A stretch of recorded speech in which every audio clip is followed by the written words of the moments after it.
Hi, I'm Tara. I'm here with Aeros Racing, and today we're at Plant Chicago doing some sustainability work. I'm here with Eric, Hello. and we're going to just be asking a couple questions on how other F1 and schools teams can be as sustainable as possible throughout this project. So we were wondering, how can we minimize our environmental impact when disposing of materials, because there is a lot of waste produced? Well, I guess a lot of it depends on what materials you have. And oftentimes, like, the quantities matter as well. So, take, for instance, PVC, which I know is a material, one, it's used in a lot of plumbing situations. It can also be used in, like, CNC prototyping a lot. PVC technically is one of those plastics that's very easy to recycle, but almost never does. Interesting. Okay. Mainly because for the companies that do it, they require very, very large amounts at a time in order to do it. We were once taking down an old aquaponics system, and we were wondering, it's like, oh, we'd love to be able to recycle this PVC pipe.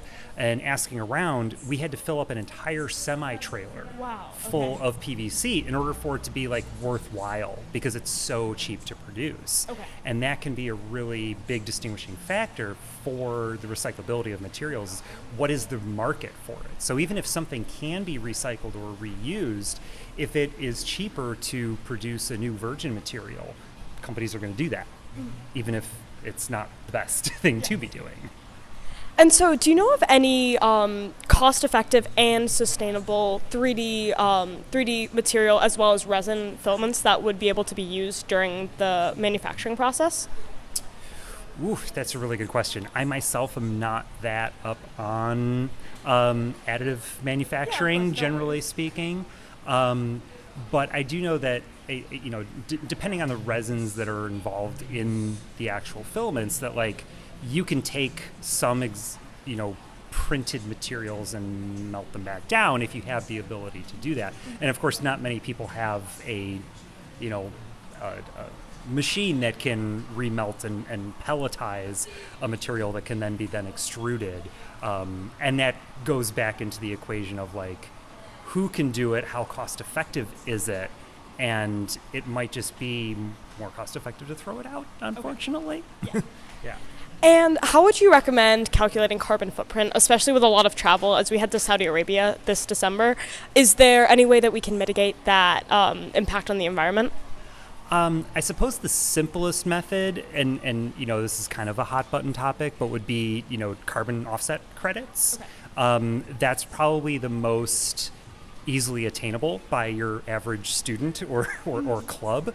Beyond that would be, like, you could go the whole Greta Thunberg route and, like, take a sailboat to Saudi Arabia. Yeah.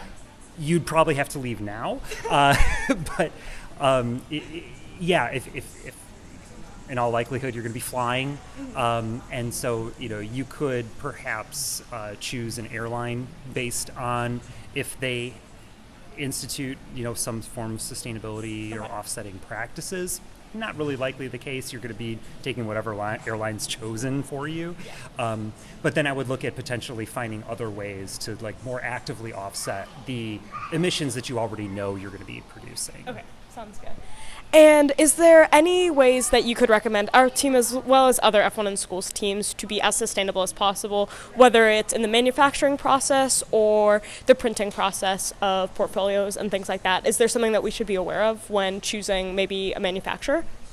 I think choosing manufacturer, like, asking them what they do with their leftover materials. If you are getting things milled in aluminum, for instance, aluminum is a very easily recyclable material, and most fabricators will be doing that already because it's a very expensive material as well.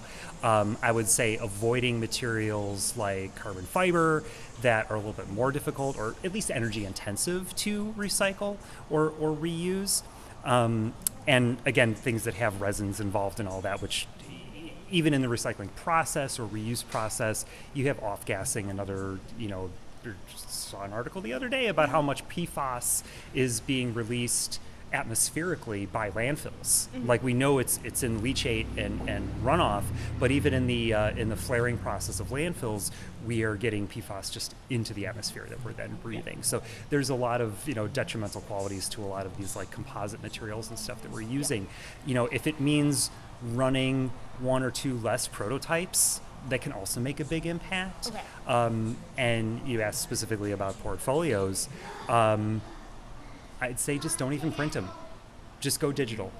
Just have, I know it's really nice to be able to like walk around with like a physical like handbook of something, but keeping IP, intellectual property, like in the digital realm, like does, mitigate some environmental like downfalls, because you're likely going to have a digital portfolio anyway. So like why also then have to have a printed one in addition to that?